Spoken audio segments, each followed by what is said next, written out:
leadership is like a big word today. Everybody wants to feel like a leader.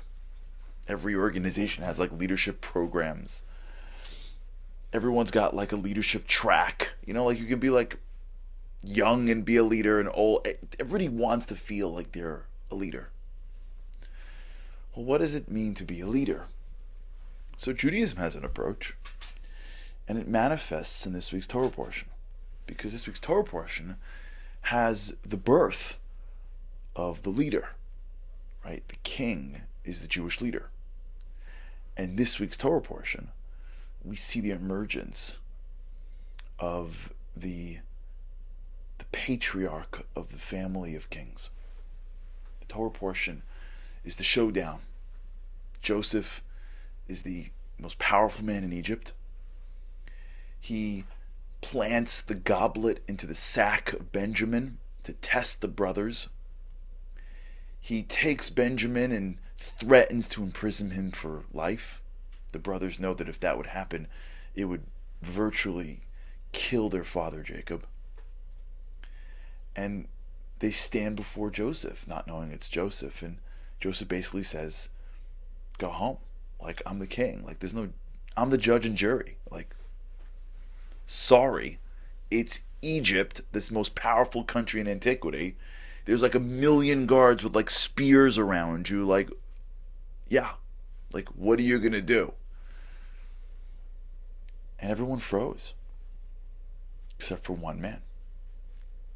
This week's Torah portion. His name was Judah. And the verse says, Vayigash elav Yehuda, and Judah engaged. Vayomar bi Adoni. Now there's an incredible commentary that basically says that he said that, God's inside me. Bi Adoni, God's here, he's in me. It means I can do anything. But the moment of his leadership was not only the recognition that what powers him is the divine, is Vayigash. He stepped up. It was hard. No one else wanted to do it. Everybody froze. It looked like it was impossible. But it had to be done. You seeing the theme? We've spoken about this before. It had to be done. And so Judah stepped up. It reminds you of Jacob and the rock, right?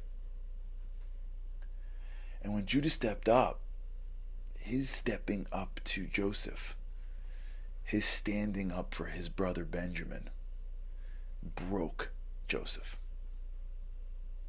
Because he saw what it meant to take responsibility for another Jew. He saw what it meant to take responsibility for a brother. And he knew that the brothers were very different from the brothers that he remembered. And if you follow the story of Judah, he keeps on giving birth to other Judahs. And the Jews are at the banks of the Red Sea, and none of them wants to walk in. One man named Nachshon walks in up to his neck and causes the seas to split. Yeah, it was from the dynasty of Judah. When everyone's scared to walk into Canaan, and one man stands up and says, let's do this. Ki yachal nuchala. His name was Kalev. He comes from Judah.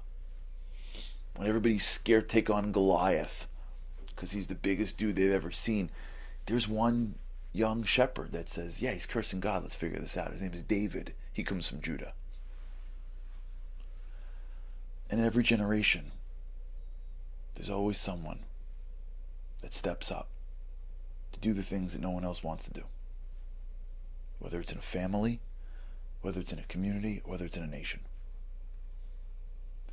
What's interesting is that we're called Jews. In Hebrew, that's Yehudim, because we come from Yehuda. Because each and every one of us has that DNA now. Each and every one of us is royalty. We're kings and queens. We're leaders. But what it means to be a leader means when you see something that has to get fixed and there's no one around to fix it. As the Lubavitch Rebbe says, maybe you're seeing it because it's your job to fix it. or at least to try. That's Jewish leadership. You don't need an award. You don't need to be part of some program. No one's got to tell you you're a leader. No one's got to hand you something at a dinner. You wake up every day and you see the things that are challenging, that need to happen, and you try, even if you don't know how, because within you is God. And the challenges in front of you are just ways to extract the power that's within you.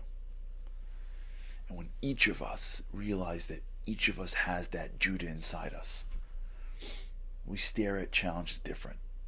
We take responsibilities different. And we act like the royalty that we really, really are.